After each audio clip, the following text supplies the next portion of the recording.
This is James Taylor, and you're listening to The Creative Life. The Creative Life podcast is a show created for you, the creative.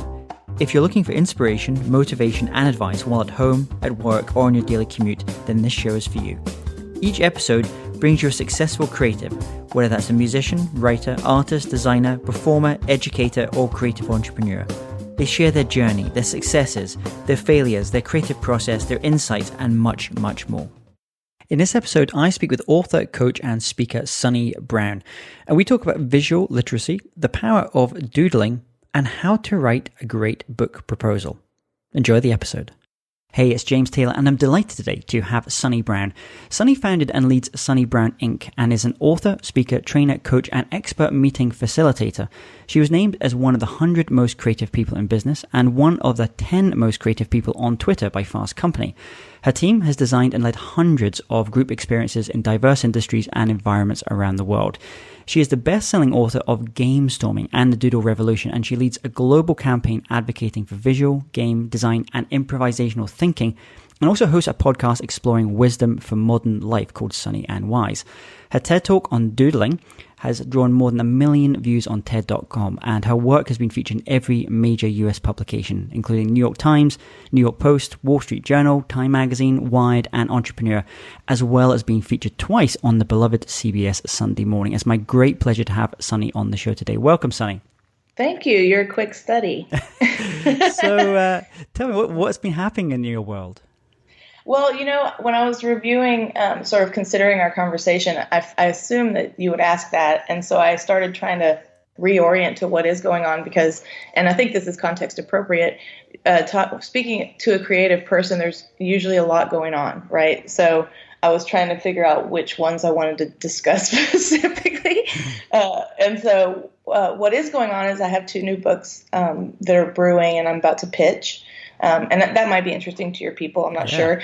And a side note, if something is not interesting to your audience, just switch me and then I'll just move over because I always like to speak to the audience, But that's interesting when you're talking about in terms of just getting ready. You've got these 2 book ideas and that process of pitching. We had a guest on the show the other week who works with Ken Robinson and who co-writes his books. And so is this something you're going to be wanting to kind of write fully on your own, or are you going to be working with a co-writer on this, do you think? Well, so the first book we wrote was called Game Storming, and that was co-written, and that was a really wonderful experience. I think co-writing is not necessarily a wonderful experience because it requires real teamwork and really skillful teamwork. And then the Doodle Revolution was written entirely by me and illustrated by me, and that was the most exhausting thing I've ever done. And so the next 2 books, one of them will probably be done completely by me, but it's much more simple and it's inspired by that book I love called The War of Art by Stephen Pressfield. So it'll be really slender volume, although simplifying is more difficult than complicating. But then the other one. It's like poetry, isn't it? Sometimes, it's easier just to write the squeeze, and then when someone says, actually, we need it like a quarter of the size of this, that's right. Like super hard. Yeah, that's right. That's when you get into where the rubber hits the road, And then the other book is more of a participatory sort of interactive book, and so I may work with an artist on that one. So I'm still deciding around that, but I have experience in both spaces, so I know sort of the pros and cons on some level. And this process of, you're talking about pitching a book, so you have these 2 ideas. I'm assuming that you'll write up some kind of pitch document, some proposal. Oh, yeah. What does that look like? How long does that take to do that whole process, even before you actually take it to an agent or a publisher? Oh, yeah, that can take years. I mean, not creating the proposal, but the idea. So the idea for one of these books has been sort of crystallizing for several years now. I mean, I wouldn't want to scare people and suggest that it takes always that long, but in the case of one of these books, it's been probably 6 or 7 years of acquiring knowledge, applying knowledge, and then letting the idea come to life. And then the second one was that somebody just gave me the idea. This woman called me from Australia, and she's incredible, and she's like, I noticed your work, and I think you should pitch a book like this. The market's right, blah, blah, blah. So that took no time in the sense of she just kind of handed it to me. And then in terms of the proposals, those are, if you really want to nail it, if you really want to pitch a book very well, you need to have a proposal that is tight, solid as hell, And those can be anywhere from 30 to 60 pages. And who did you, when you were thinking, okay, I'm going to do this book proposal, was there any other readers that you read who had written about book proposals, or agents you spoke to, or where did you kind of go to know how to structure an actual book proposal?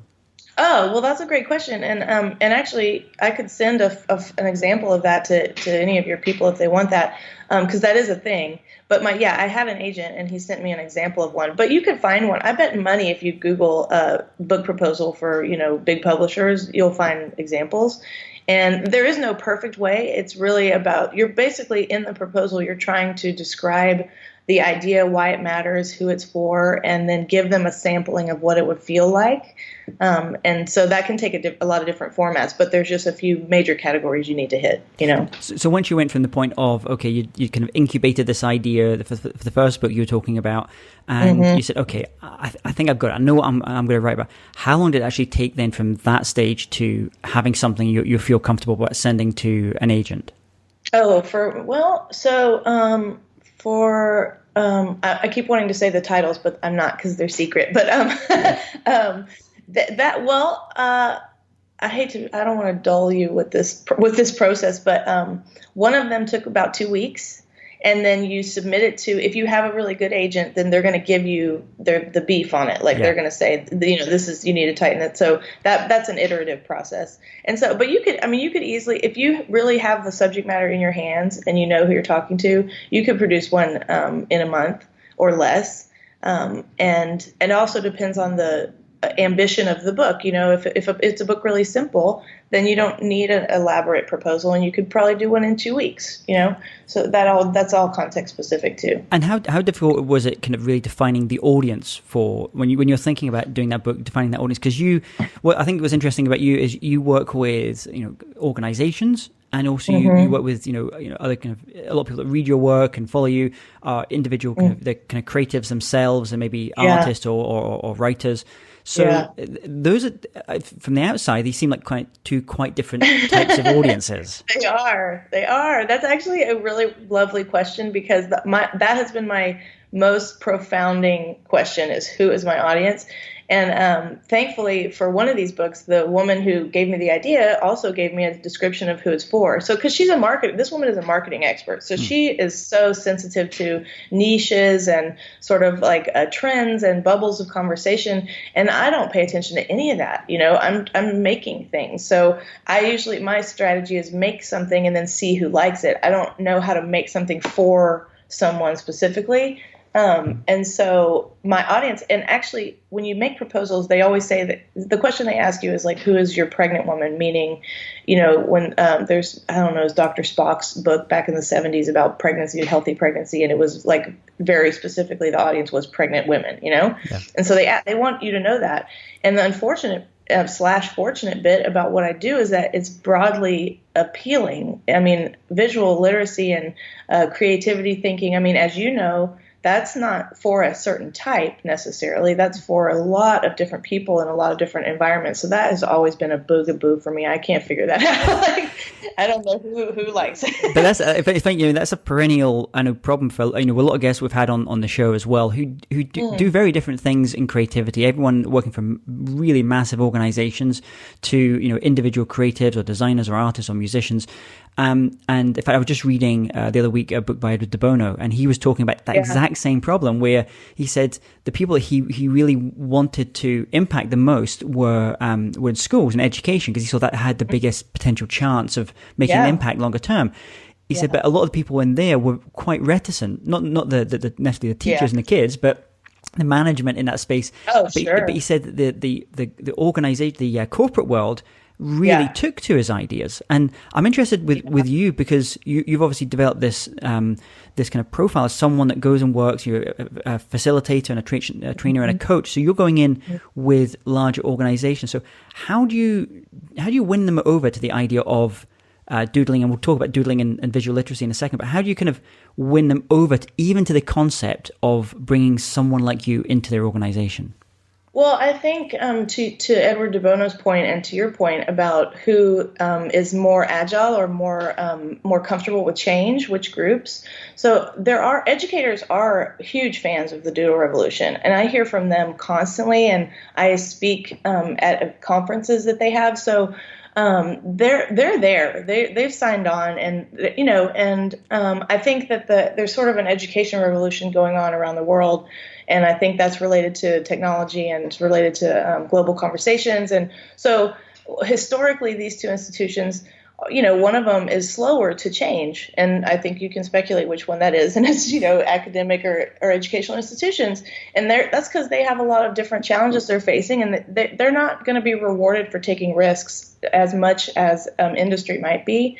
So it makes sense to me that they are more hesitant. I mean, they're dealing with people's children, and so they don't want to mess it up. And corporations they can certainly make mistakes and they can get burned too, but their very nature is aggressive competition. And if you're aggressively competitive, you need to be creative, period. So it makes sense, And we use that. There's a term that you talk about a lot called visual literacy.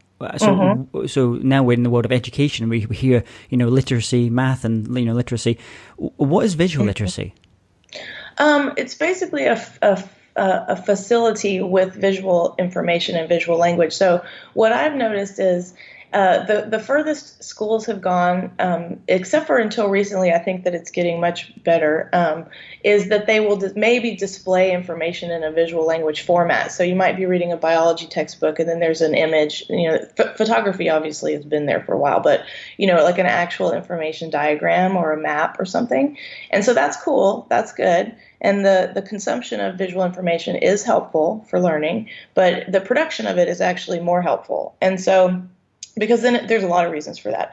But so literacy, what I associate with visual literacy is the ability to do the full range that you can do with a language, any language. So, with English, I can read, I can write, I can speak, I can process, I can communicate, share, I can get creative with it. I mean, it's a full capacity in understanding that language. And that's the same thing with visual literacy, only using visual language. Does that make sense? Absolutely. So when we think about so a child in a school or someone that's working at a company, then it's about creating as much as it is about consuming that. Yes, and actually, it's actually more about creating. In my opinion, because the depth of learning is much more profound when a person is personally manufacturing this content. So does some of this lead from? I mean, I'm thinking here like people like Tony Buzan in the 70s. Love him. I remember when I was at school, we kind of all learned mind mapping. And just cool. as a tool to understand, to remember things for exams and things. That's awesome. And I can still remember. If I close my eyes, I can still see those diagrams about some obscure subject I probably don't need to know about now as well. So it must. I mean, I know you're also interested in the science about some of the stuff as well. Yeah. So is something going on there? Like we're going to a deeper part of ourselves by having a more visual rather than necessarily auditory kinesthetic. Totally. Well, and I think, when you use visual language, and particularly the way we use it, which is we use it like full body visual language, like we have people standing up, we have them drawing large scale, we have them interacting and like using things called haptics, which are just sort of hand-based manipulables. So we have fully engaged visual experiences. And so because of that, the brain is much more deeply activated, and the visual system itself is ancient. It's very old, and it takes up a third of our brain mass. We are visual and spatial creatures. That's how we understand the world and how we navigate it. And so, I think that kind of answers the question, but essentially you have a lot of neural pathways that are completely invited to the party when you allow people to use that modality, and otherwise they're just kind of snoozing. Yeah. It's interesting. There's we think about things like Minority Report, when the manipulating ideas and things using your, and obviously that's happening now. We have we have Oculus, we have virtual reality. There's going to really be coming in a big way as well. Do you see opportunities for yourself as someone who really thinks in this way and looks to help people in this way around doodling and visualization, where things like maybe virtual reality can be taking us? I don't know. I think about that stuff. I mean, I'm such a three-dimensional person. And I mean, I do have a lot of people ask me about my preferences for different ways of interacting with it technologically. And I'm not one of those people who's going to pioneer that, because I actually strongly prefer analog when you're doing certain types of things. And I mean, that's not to say, I mean, I'm sort of acquaintances with Jane McGonigal, who's a big advocate of video gaming and virtual reality gaming for learning. And I think that's more power to it. I mean, I think that what I would suggest is that people understand all of these to be tools. And so you can enter into a certain type of learning experience using one tool versus another. And I mean, so if there's people driving the production of visual information and visual language inside of any technology, then I'm like, go for it. But what we focus on and what I actually prefer is real human interaction, and I've also noticed that when they try to do group problem solving across the globe, so you have distributed teams and they're trying to solve some problem using maybe an online digital template that has like visual frames or whatever, the effect, it takes longer. The results not necessarily as compelling, and the humans, most importantly, didn't really connect with each other. And so, so for that reason, I wouldn't be the one pioneering that space, but I think it needs to be. I mean, it will be, and it is being. So there's no stopping it. But I don't see myself ever being like in love with that. No. And so for our listeners just now, that maybe they're carrying around with them a journal every day. Maybe they're doing their morning pages, or they're using a bullet journal, or they have that thing with them that they're carrying, an analog thing, not necessarily an iPad or something. Like I think about myself, I've got all my bullet points and all my things I need to do. But when I look at them, and you talk about this on your TED talk where you show, I think it was Bill Gates's doodles, and I thought actually, that's kind of very interesting. I would do that type of thing on maybe a whiteboard. But talk to me about maybe introducing doodling to like someone that just maybe is doing journaling just now and notes down ideas and things, but maybe to get a little bit more visual in terms of what they're doing. Where should they be starting? Well, and that kind of goes back to your last question, which I didn't answer, which was about how do you overcome some of the resistance. And I think, when I started the Doodle Revolution, probably, 7 years ago now, there was very little research and support for applied visual language that was current, And so now there's a lot of and actually the research is sort of chasing the learners. Like the learners already know how powerful it is. So they're just like, I will wait for the science to catch up to me to a certain extent. So that's nice. But when I just recently did a talk at a company here in Austin, and I wouldn't think that any of these people were necessarily visual language ophiles. They weren't people who were like, yay, I love it and I get it. So there's different ways, like the Socratic, or no, maybe it's Plato. I can't remember. Actually, it's Aristotle. One of the gang of three. That's right. I think it's Aristotle. But those methods, there's a story here, which is I used to go into an experience with a company or a talk and have like a battalion of information to prove it, right? And because I knew I was going to encounter resistance, because I had that same resistance. I wasn't born with a marker in my hand. I mean, I had to learn all of that stuff, and I had to understand why it was valuable, and I had to overcome my own resistance and skepticism. So I knew that I was going to be in not a hostile environment, but certainly not necessarily a warm environment. And so I just came with all the ethos, pathos, and logos, came with credibility, came with emotional appeal, and came with logic, And over the years, I realized, and I think it's because the audiences have changed, that I don't need to be like fully armed with all because once they try it, then it kind of speaks for itself. Yeah. And the people that hire us, the companies that hire us, or the departments within the companies that hire us, they're obviously already curious, at least curious. so I don't have to like beat them over the head with it.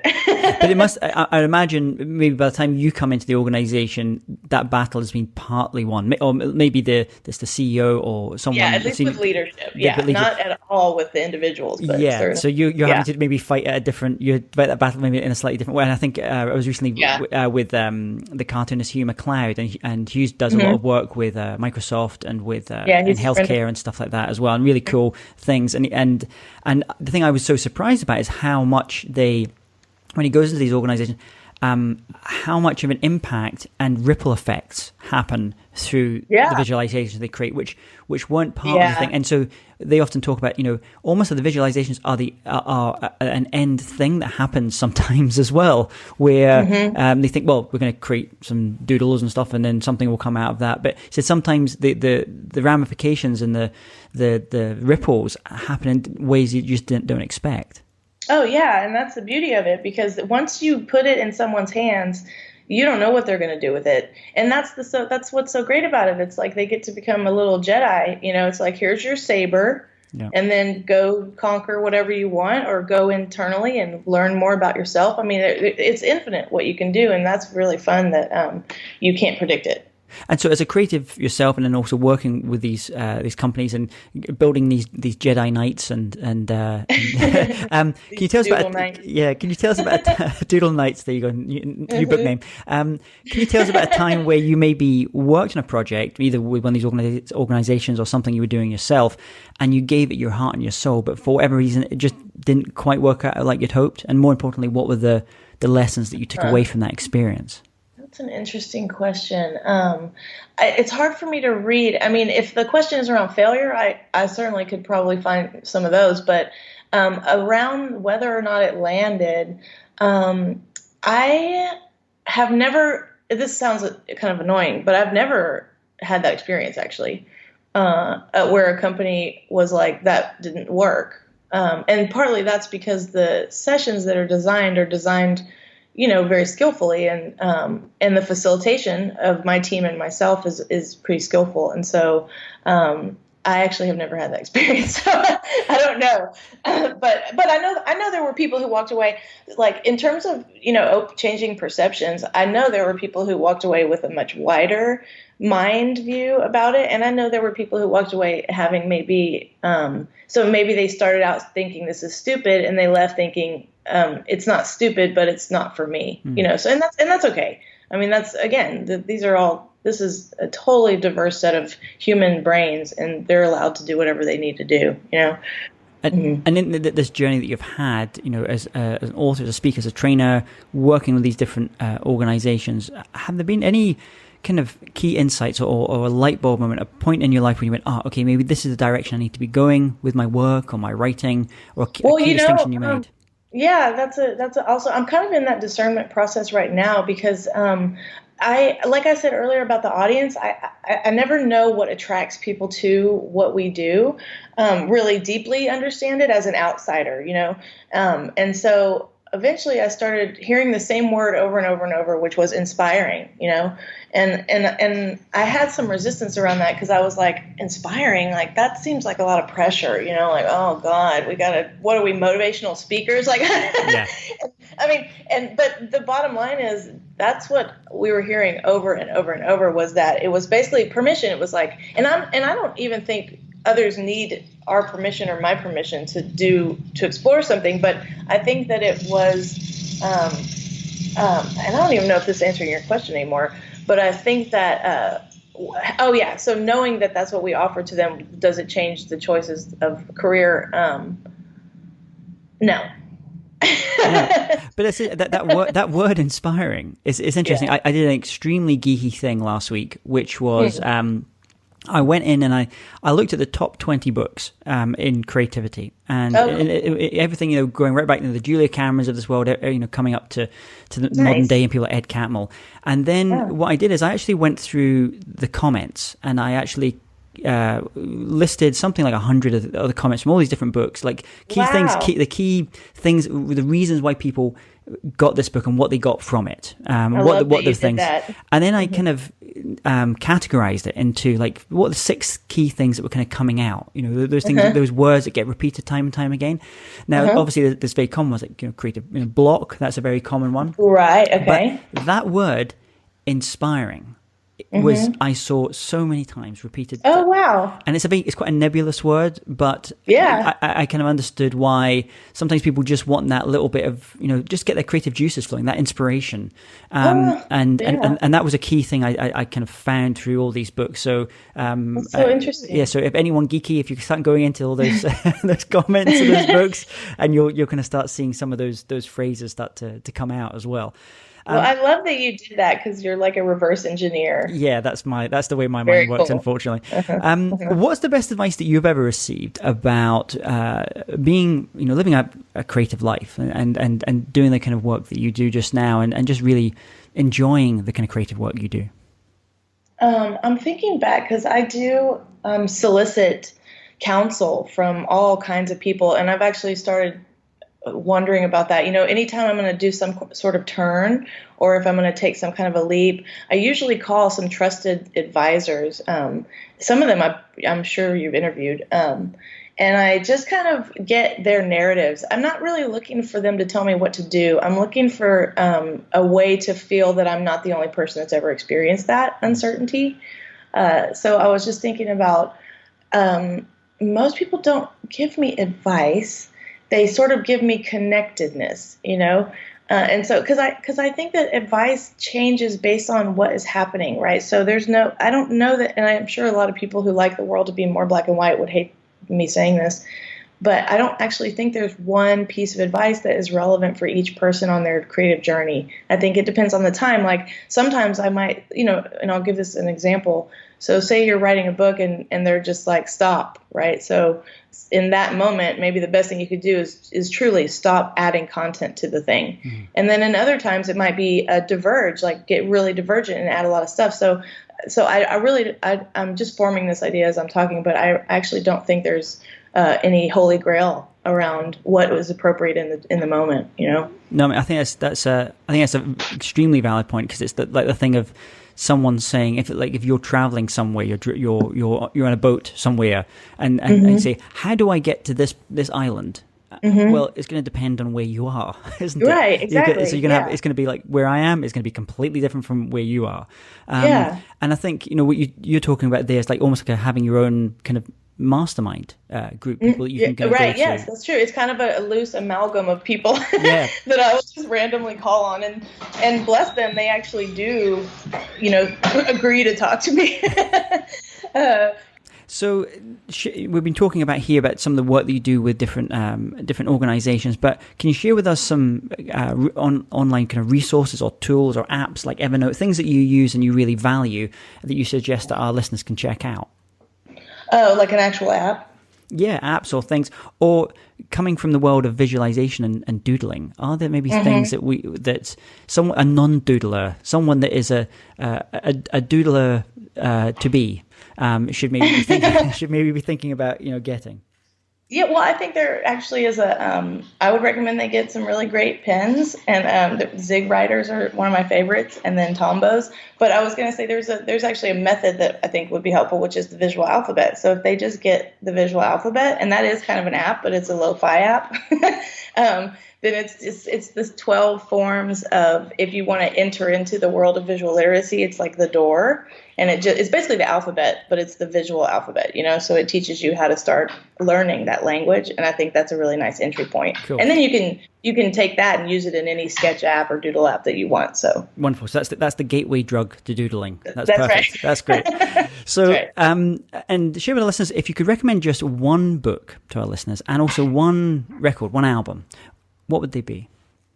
Well, I did a plug for The War of Art already, because I love that book so much, which was Stephen Pressfield's book. Yeah. And then could I just go off the reservation and just name a random book? Absolutely. Okay, cool. Because I thought it needed to be about creativity. But, okay, so my favorite book, I think maybe of all time, is called The Spirit Catches You and You Fall Down. And it's just about the Hmong people in China and their cultural experience in the United States. And it's the most well-written book I think I've ever read in my life. I mean, I can't say enough about it. I don't even fangirl authors. I don't nerd out about people that are famous or celebrated at all. And if I met her, I'd probably pass out. And talking about the Hmong people, that's the if I remember right, a friend of mine, Jamie Cullum, who's a singer artist, he did the music for a Clint Eastwood movie, and it's called Gran Torino. And the people in that, that's the right, gangs, they were that, those people. So, and they were actually Hmong, like legitimately Hmong people. Yeah, exactly. Yeah. That's so random that you know that. Bizarre facts. So, and what would the record or the album or the song be? Oh man, that's so hard. It's unfair. Okay, maybe I'm just thinking right now. Probably Nina Simone, and it would be. Oh wait. This is a song that helped me get through when I was finishing the Doodle Revolution. I listened to this song like 40 times, and it described the creative process. You would love this song. It literally describes the creative process to a T. But it's Barbra Streisand, and it's called "Putting It Together." And I jammed that song. I think it's on the Broadway album. And I know I sound like an old lady, but